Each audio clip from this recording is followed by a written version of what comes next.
तो आपको ब्रांड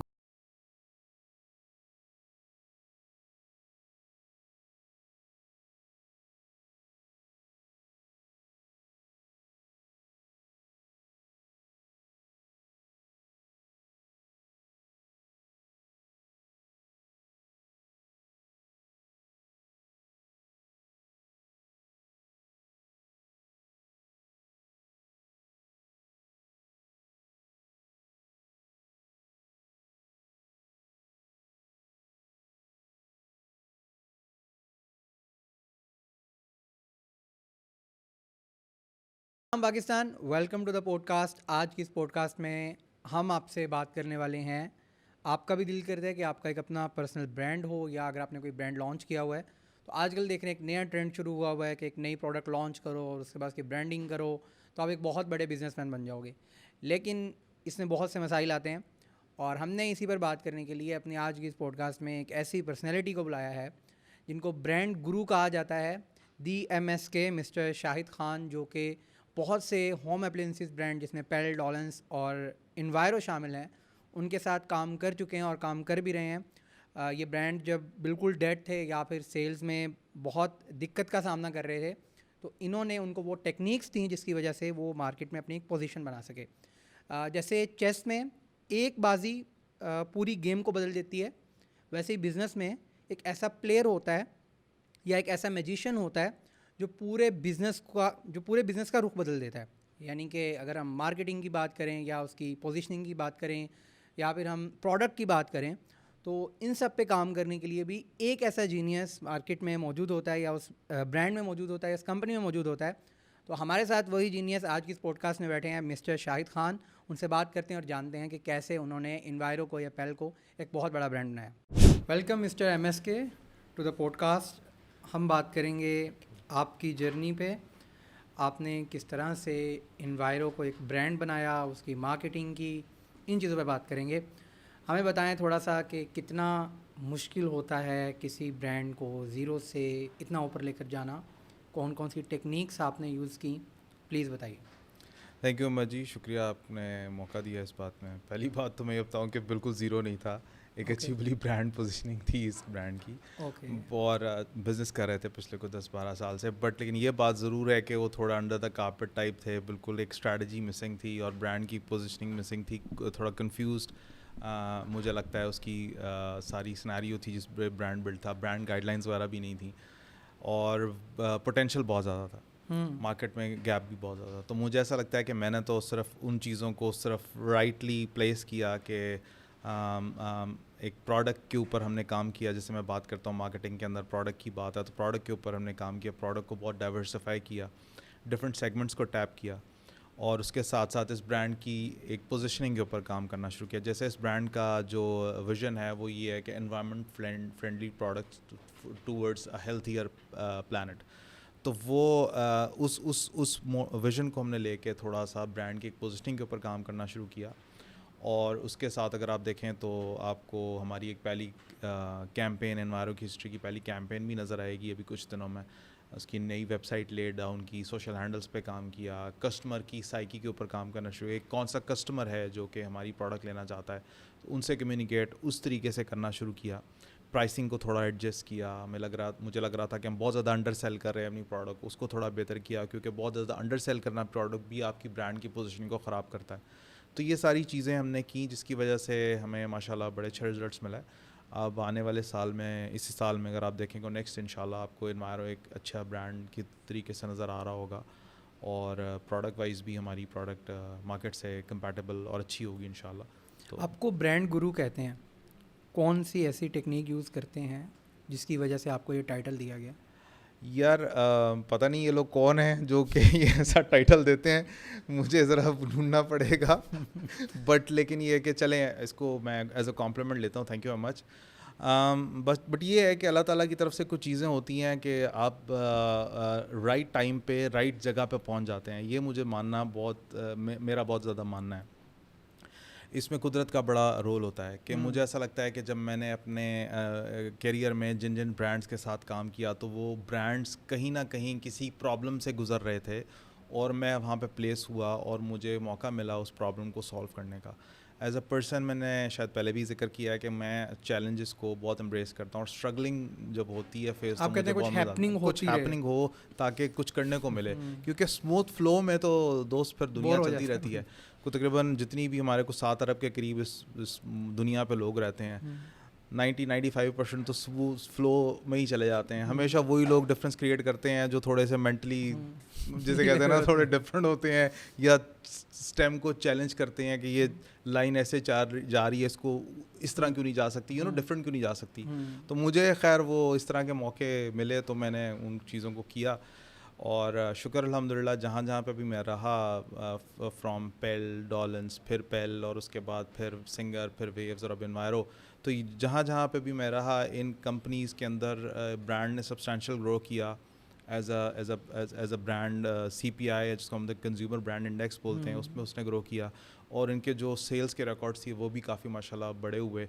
तो इस वजह से शायद लोग समझते हैं कि कुछ मास्टर ऑफ मोमेंटम कहते हैं कि जिधर भी जाते हैं एक मोमेंटम शुरू हो जाता है। तो वो अल्लाह ताला करता है। बस एक चीज़ है, आपको आपकी नीयत अच्छी होनी चाहिए, और आपको हार्डवर्क करना चाहिए। जब आप रोज़ जाएं घर में तो आप एक दफ़ा अपने आप से पूछें कि you have did your best. So अगर वो आप कर रहे हैं तो रिजल्ट्स अल्लाह ताला दे ही देते हैं इंशाल्लाह। स्ट्रेटजीज़ कहाँ से बनाते हैं? कोई आपका भी मेंटोर है जिससे सीखते हैं या सीखा है, या कैसे खुद ही से आइडियाज़ क्रिएट होते हैं, क्रिएटिविटी है, क्या चीज़ है? देखिए, मैं तो as a person I always believe कि इंसान सारी ज़िंदगी सीखता रहता है। तो मैंने तो अगर मैं आपको अपने मेंटोर्स, गुरुज बताना शुरू करूँगा तो मेरा ख्याल है एक पूरी सेशन उसी पे चली जाएगी। तो मेरे तो लाइफ में बहुत सारे ऐसे लोग हैं जिनसे मैंने बहुत कुछ सीखा है, और जहाँ से भी मुझे मौका मिलता है मैं सीख लेता हूँ, सीखने की कोशिश करता हूँ।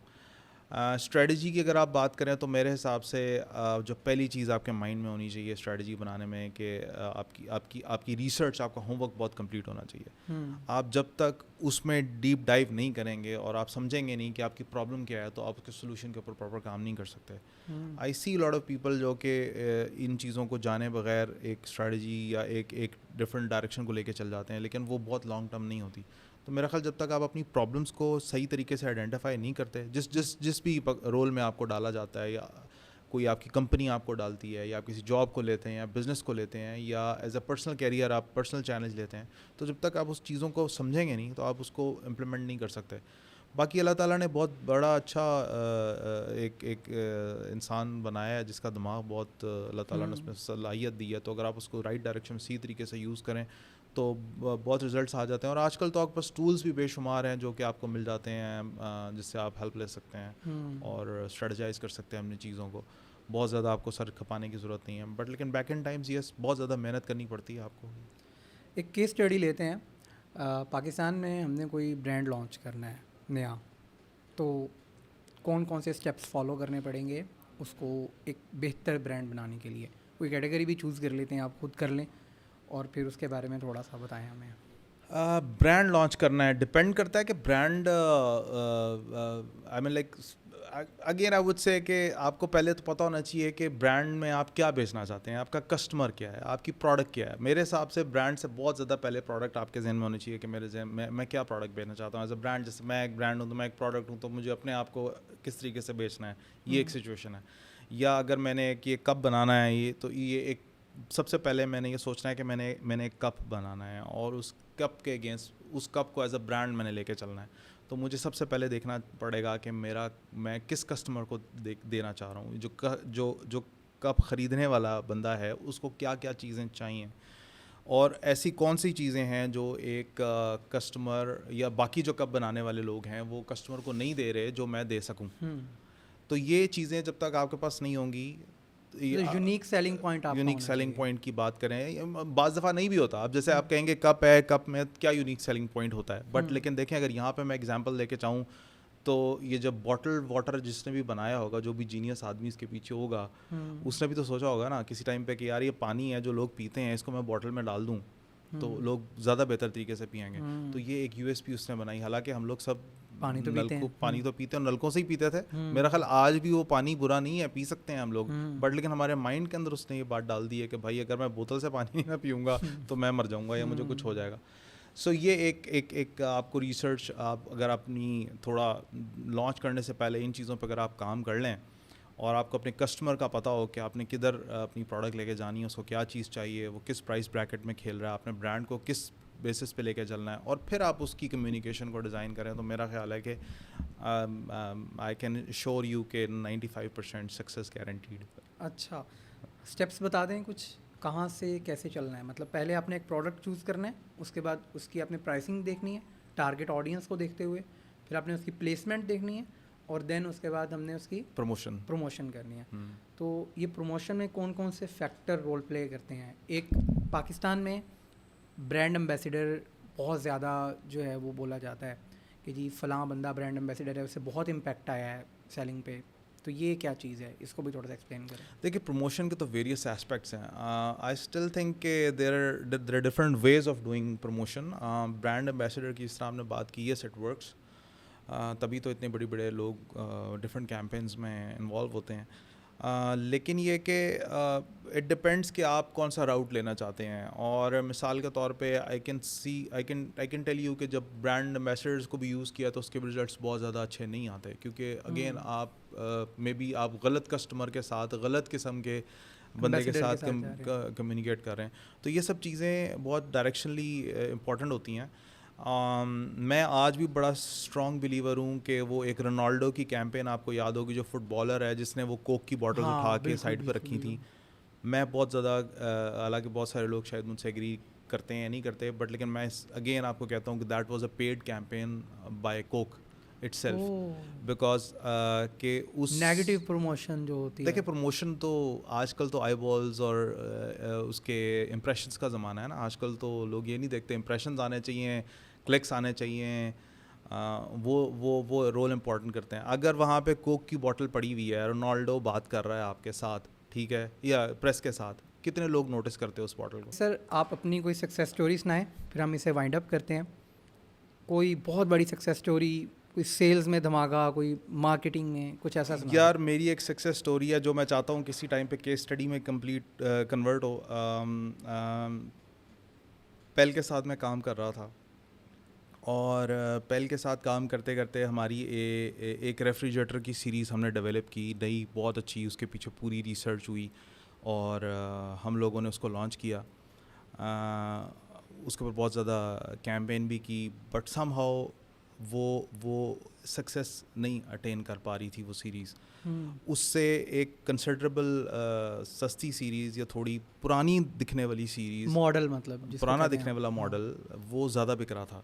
ओके। और हम लोग सब सर पकड़ के बैठते थे कि यार ये क्या वजह है, ये क्यों नहीं बिक पा रहा, इस तरह से क्या वजह। हम लोग सब इसके ऊपर काफ़ी परेशान भी रहते थे। तो मैंने ना सोचा कि इसको हम एक रिसर्च केस स्टडी बनाते हैं। मैंने पूरे पाकिस्तान से को 1000-1500 बंदों के साथ एक क्वेश्चनर रिसर्च करवाई, और मैंने देखा कि क्या क्या एस्पेक्ट हैं जो कि एक बंदा फ्रिज लेने में इस्तेमाल करता है। तो वो मुझे पता चला कि उसमें डिज़ाइन रेफ्रिजरेटर का कोई बहुत ज़्यादा रोल प्ले नहीं करता। सिर्फ एक फ़ील है, एक कस्टमर को एक प्राइस ब्रैकेट है, उसको मिलता जुलता कलर मिल जाए और उसको एक अच्छे तरीके से कम्युनिकेट कर दिया जाए तो वो ले सकता है। और एक बहुत बड़ी इंसाइट मुझे ये मिली कि जो हमारा कस्टमर जो फ्रिज ख़रीदता है, वो फ्रिज को रखता है लिविंग रूम में या वरांडा के अंदर। हम उसको दिखाते थे अपनी कम्युनिकेशन में अच्छे से लेविश किचन के अंदर। तो वो कस्टमर वो रेजोनेट नहीं कर पाता था, वो उससे रिलेट नहीं कर पाता था। तो उस बेसिस पे हम लोगों ने एक पूरी नई कैंपेन डेवलप की, उस प्रोडक्ट के कलर्स को थोड़ा अवामी किया, उसकी प्राइस हमने वही रखी, आप बिलीव करें। और उसके बाद हम लोगों ने एक अच्छी सी कैंपेन निकाली जिसमें हमने उस रेफ्रिजरेटर को एक लिविंग रूम में रख के एक अच्छी सी सेलिब्रिटी के साथ पूरी कैंपेन की। और मुझे उस कैंपेन के ऊपर मेरी एजेंसी ने, मेरे बॉस ने, सब ने रोका कि तुम करने जा रहे हो, इसके रिजल्ट पता नहीं आएंगे, लेकिन बिलीव यू मी कि it was the biggest campaign for that company.